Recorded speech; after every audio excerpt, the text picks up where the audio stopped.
Yan lang naman karne. Pagkata ng video. Ba't yung iba hindi naman? Magkaiba siguro kaya ng biglang yan o magkaibang karne. Sa paghahampas na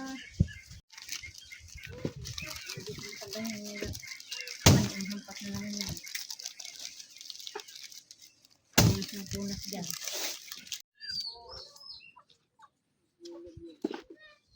Kahalasing panggatong. Malalaki ka naman sila na kumuha ka. Kain na ka naman si Manang? Kain na ka naman si Kain ng panggatong yung katang gagadaliri. Matigas pa yung ulo.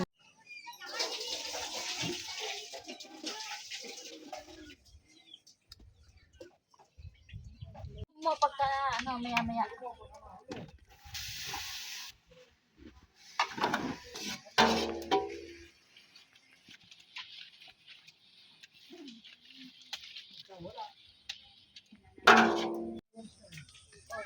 Diyan. Tignan mo na.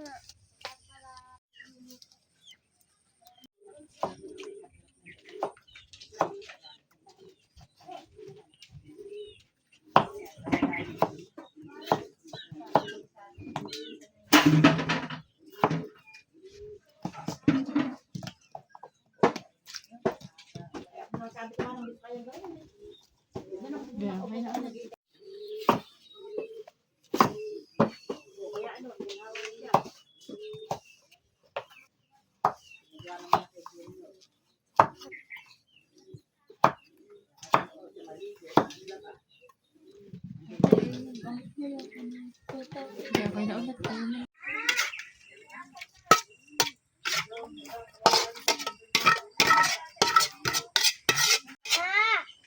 Atin ba itong nandun sa atin na rino? Hindi, lalagay dito yan. Aanin mo yan. Bakit ba kasi? Andun, may tinapay doon, nakasabit doon. Sa may plastic. Try kong buksan na uli ah.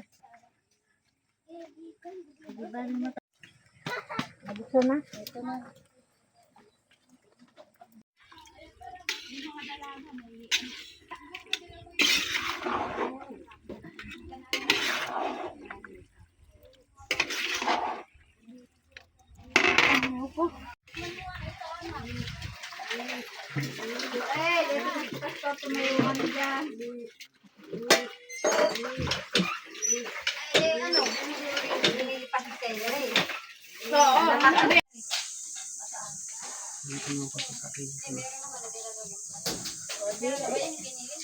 Lagyan na. Alin na eh? Yan, sirili. Ito ah. Mali, baka makasambang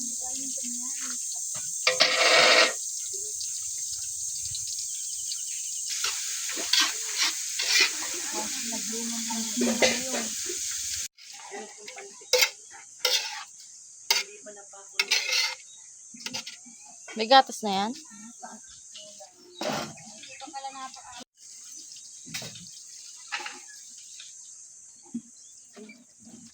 Sabihin mo natin at ito sa kataan. Ay, wala naman na yan. Sabihin mo natin at ito sa kataan. Ay, wala naman na yan.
Kaya na yan eh, pati yung pamilya ko eh.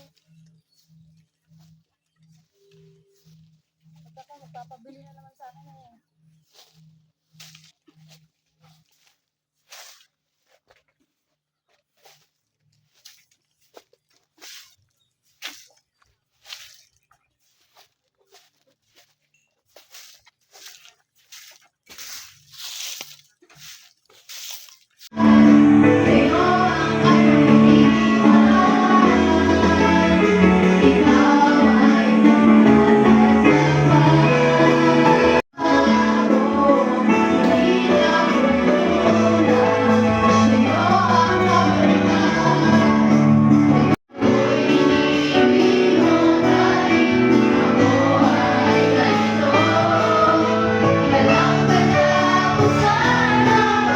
Sa ating iglesia po, sa loob ng 3 taon na saksihan po natin ang kanyang paggabay, pag-iingat at walang sawang pagpapala upang ating balikan ang mga mahalagang pangyayari, hamon at tagumpay na ating pinagdaanan bilang isang pamilya ng pananampalataya pakinggan po natin ang church Para sa kanyang lingkod, sa naman ito ay third year pa lang po, 3 taon po. At nagsimula po kami ng 3 months doon po sa ilalim ng mangga. 3 months po yun na talagang wala kaming feeling, kundi yung tolda lang. At kapag panahon ng anihan ay yung pamumunga ng mangga, talagang lumayo ka na lang, baka mahulungan ka ng mangga, bunga ng mangga. So purihin ng Panginoon dahil after ng 3 months, sabi ko malapit ng ulan, patulong-tulungan natin. Purihin ng Panginoon dahil nagbigay po yung isang kapatid natin, si Tatay Boy Valerio, ay nagbigay po siya ng isang lupa na magagamit po natin dito at pinagkatiwala niya po, ibinigay sa atin ng Panginoon. At salamat sa Diyos sa paggamit sa kanyang buhay at binigyan tayo ng 1,500. Kapag po ay malakas ang ulan, hindi po kami nakakadaan dyan. So umiikot po kami dyan. Kaya yung sasakyan ko na po, hindi lang siguro 4 na beses na po na bumagsak dito yan sa kaldag-kaldag ng daan. So po rin ng Panginoon, ayun po, magpapatuloy pa rin po yung gawain ng Diyos. At sa mga oras nito, yun nga po, nasaksihan natin kung paano kabuti ang Panginoon sa 3 taon ng kabutihan niya sa buhay namin, sa buhay ng mga kapatiran, sa buhay ng bawat isa sa atin. Sabi ko anong araw, ang wish ko, ang dream ko para sa church na ito ay maging community church. Na kahit hindi ka ng church, bilang isang pamilya lang, hindi ba po kami in-blood, pero kami po ay sa puso ng Panginoon. Kaya po, ang share po talaga namin sa inyo kung paano po kami binago ng Panginoon, paano po kami hagit kung paano niya naranasan ang kabutihan, katapatan at paggabay ng Diyos sa kanyang buhay, naway maging inspirasyon at pagpapaalala ito sa bawat isa.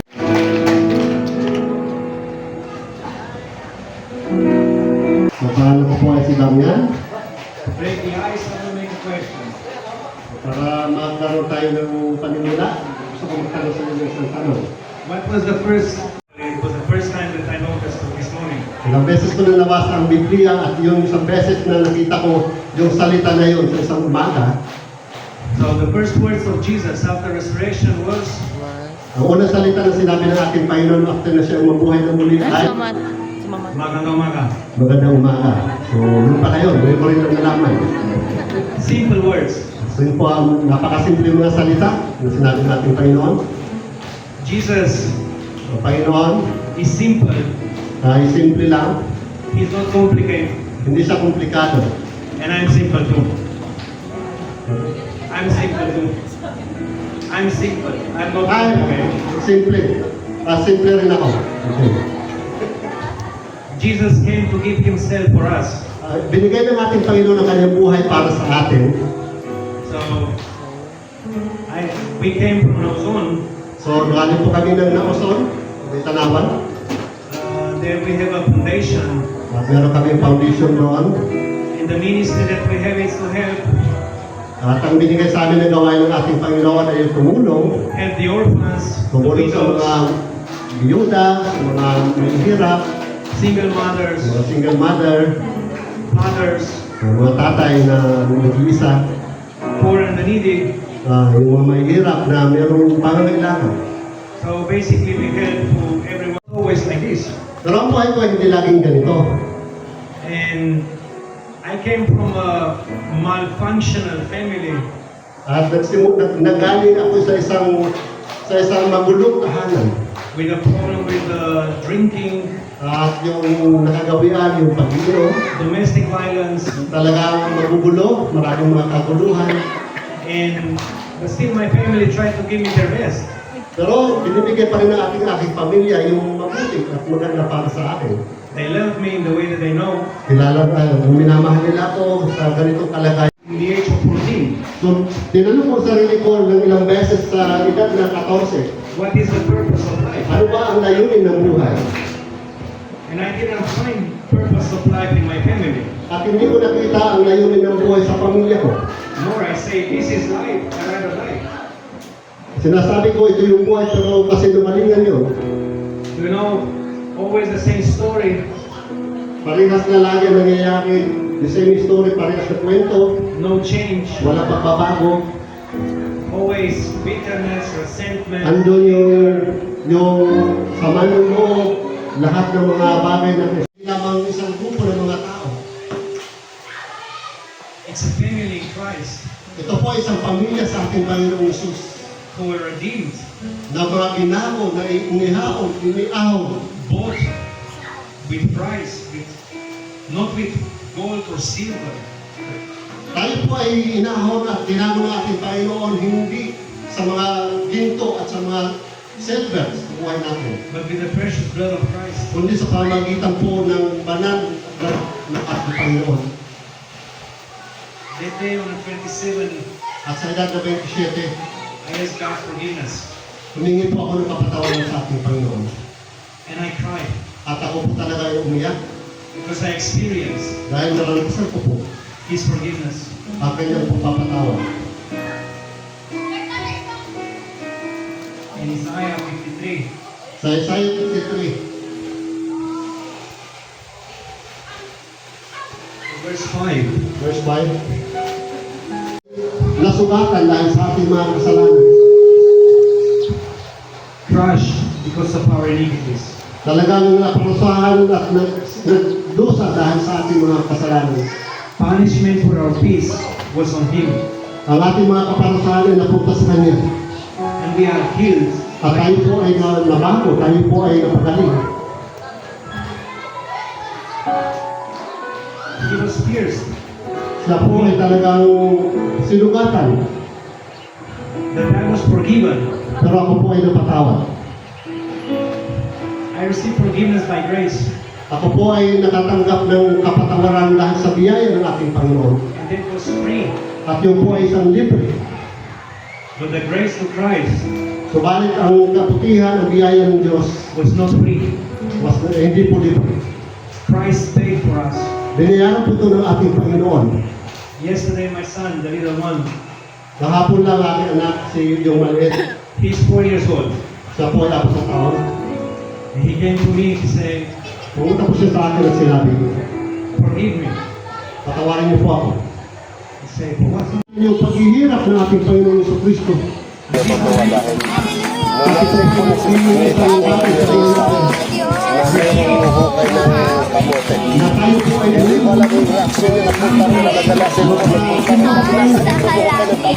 at kahit na tayo po ay magpano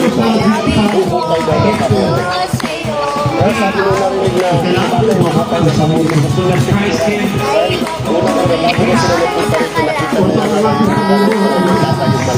Our life is not conforming to my pleasure. Your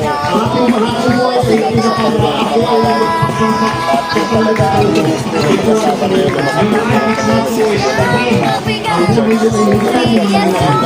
Nakikita natin dito na ang Diyos, marami po siyang ginagawa. Inihanda po tayo sa isang mas maganda at mas malaking gawain para sa susunod na mga panahon. Kaya purihin po ang Panginoon sa mga ito. Praise God! Kumusta po kayo lahat, mga kapatid?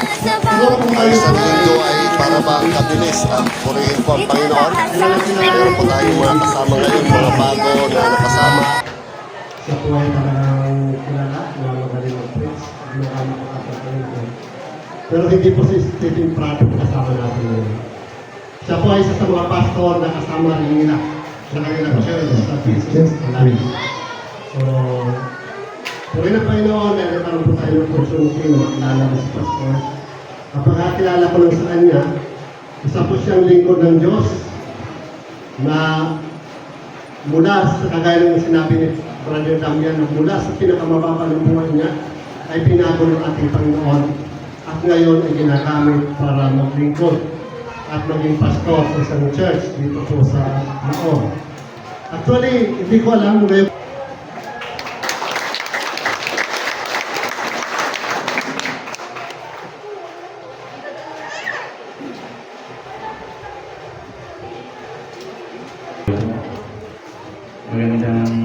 Magandang umaga po sa ating lahat.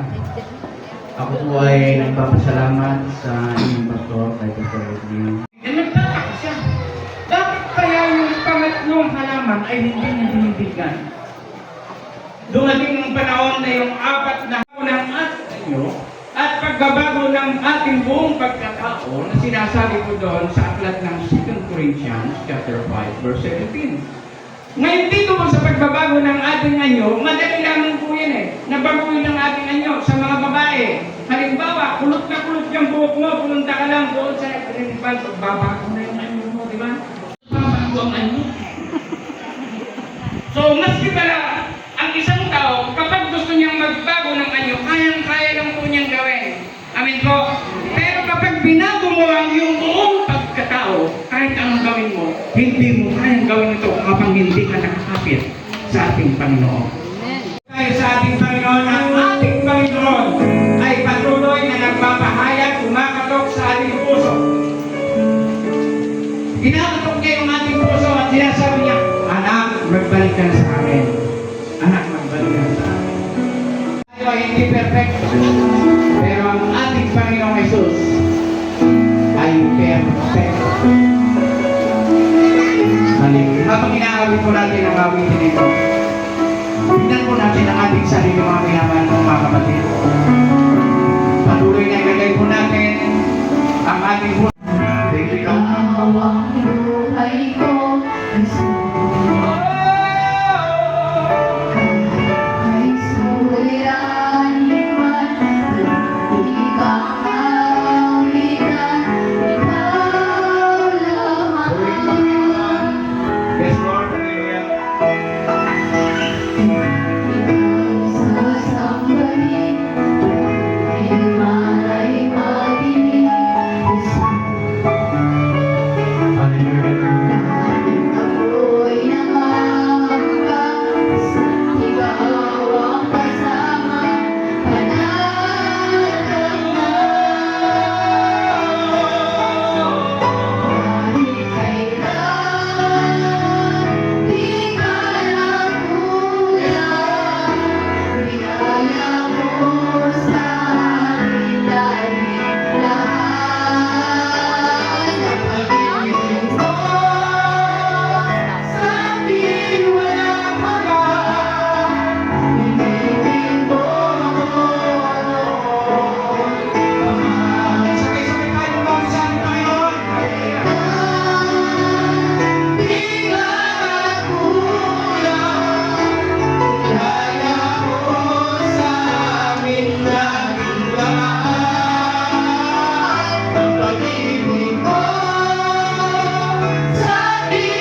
salamat po, Ama, sapagkat naniniwala kami na sa pasimula pa lamang po, Panginoon, ng gawain na ito, ay naranasan na po namin ang iyong presensya.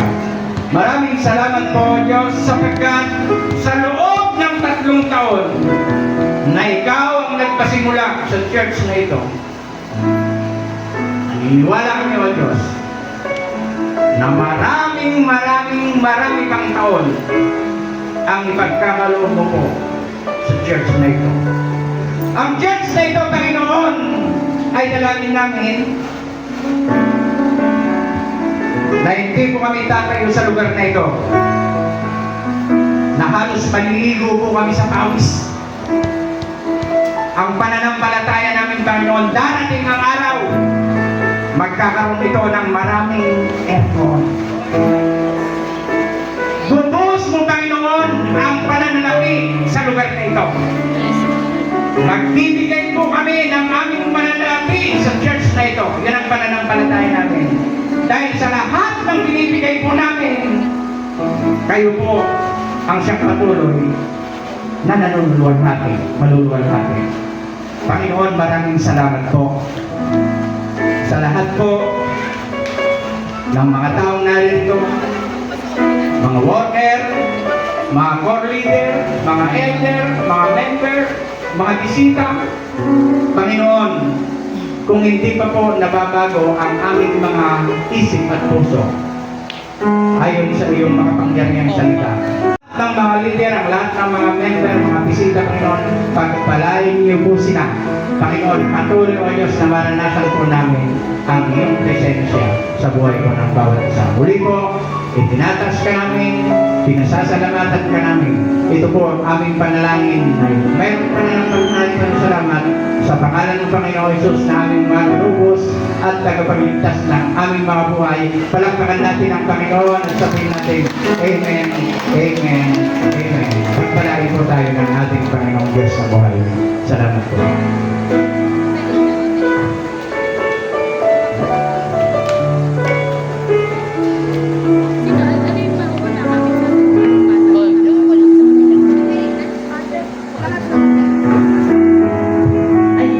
Na-bless po ba tayo? Pinagpala po ba tayo ni Lord? Amen. Ano po? So, napakaganda po ng mensahe na atin pong narinig ngayong umaga. Ano po? Tunay nga na sabi nga po tayo ay hiwalay sa Panginoon.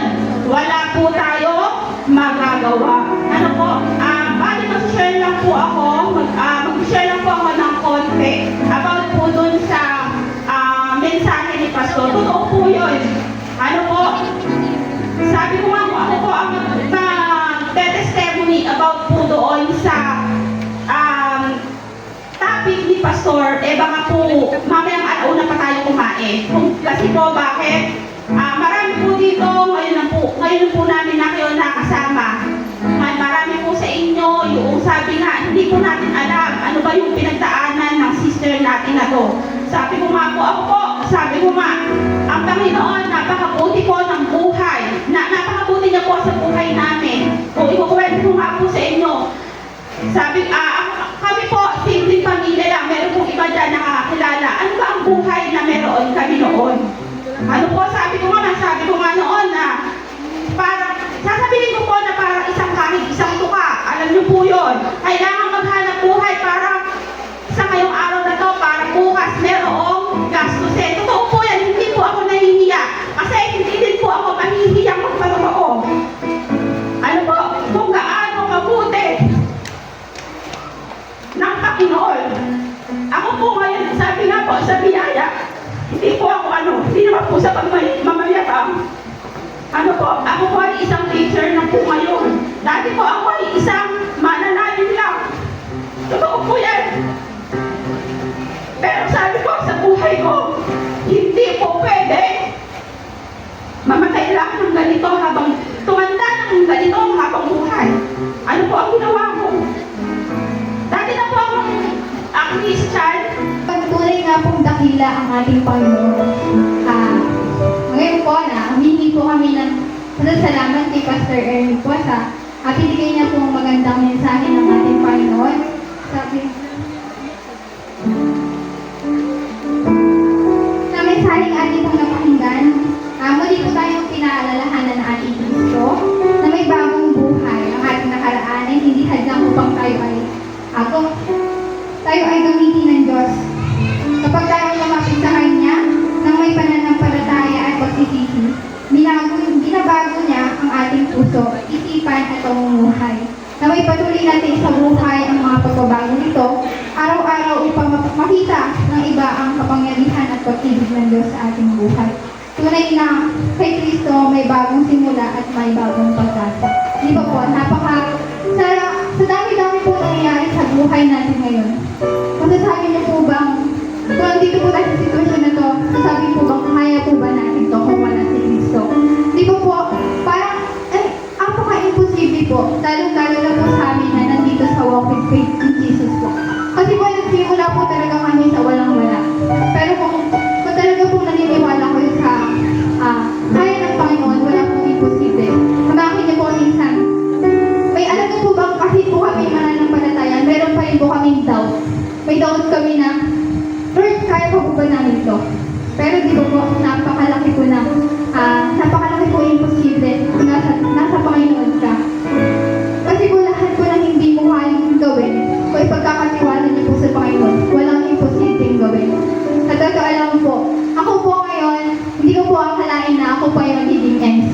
Kasi for the first time po, tatayo po ako sa maraming taon na ito. Unang-una po, kanina po nanginginig po yung tuhod ko. Pero sabi ko, Lord, habang nag-pray po kami dito, Lord, gabayan niyo po ako. Bigyan niyo po ang lakas na loob. Huwag niyo po sana hayaan na ang kaaway ang masyang manaig sa buhay ko, Panginoon. Sabi ko nga po. Dito po, sino po ba mag-aakalang tatayo ko dito sa harap? Napaka-mahihain ko po na dalanan po ako sa loob ng bahay. Kaya po kung wala po ang Panginoon sa buhay natin, wala po tayong magagawa. Kaya po, Pastor Ernie, muli po, salamat po sa magandang mensahe na binahagi sa amin. Kaya po, sa oras po nito, ay dadako po tayo sa special number po ng mga kids po, kid ministry.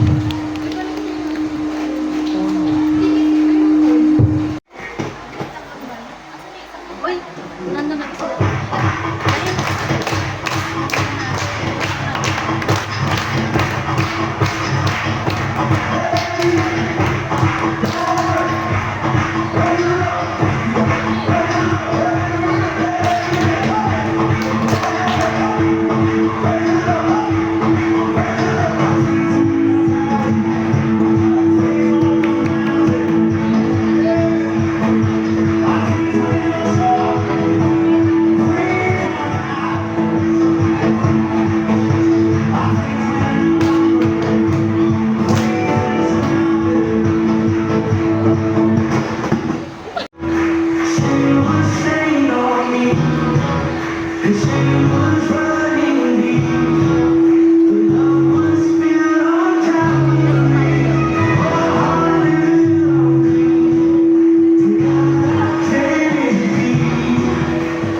Eto, magpipicture natin. Magkano? Lobat yun.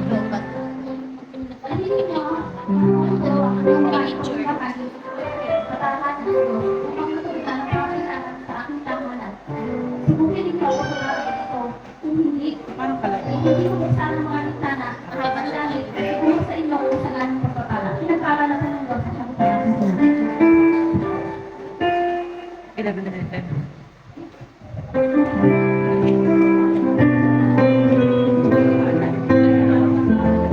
Ano gusto nyo dyan?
Ganda pala ng picture mo dito.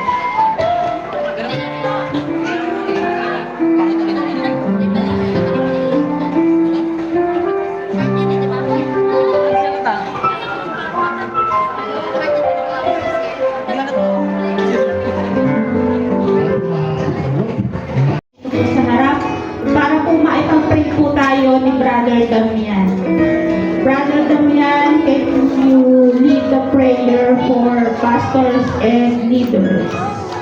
Tara na po dito yung mga pastor po, mga leaders po. Tara po dito. Father, I pray in the name of Jesus Christ that you will educate them. Every good work that you have prepared for me, Lord. Lord, that you will speak to them because of the love and passion that I have towards you. As you say, if you abide in me, you will bear much more.